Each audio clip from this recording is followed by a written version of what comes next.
I'm going to show you another way of dealing with the beginning and end of round in two-color brioche rib. You might like this way better and use it all the time, but it's definitely helpful if you are working on double-pointed needles or two circulars or magic loop. If you're closing up the top of a hat, you're going to need to do something in order to work a very small circumference at the top. So here we go. I'm finishing up my brioche knit round. Brioche knit, slip one yarn over, brioche knit, slip one yarn over, brioche knit. I'm at the last stitch of the round and it would be a slip one yarn over. So the yarn's in front and I slip, but I'm not going to make the yarn over right now because if I do, it'll just fall off because there's nothing to hold it there when I move on to my next needle. So I've slipped the last stitch, but no yarn over, and I'm going to leave the yarn between the last two stitches of the round.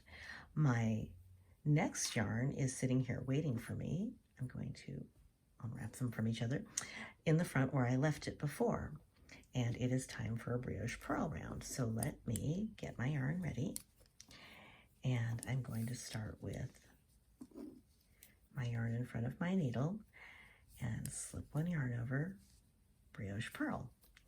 And on I go all the way around, and I'll show you what happens at the end in just a moment. I'm coming up to the end of my round, slip one yarn over, brioche purl, whoops, come on.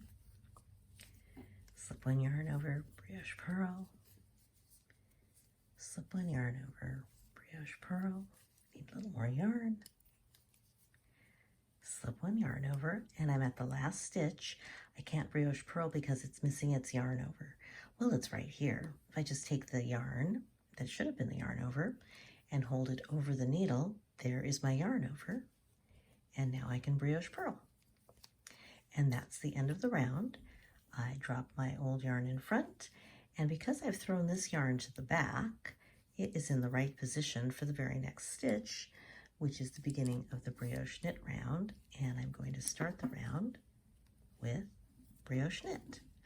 So you can do it this way all the time if you like this way better, but definitely you'll want to have that in your toolkit for if you're using double-pointed needles. And away you go.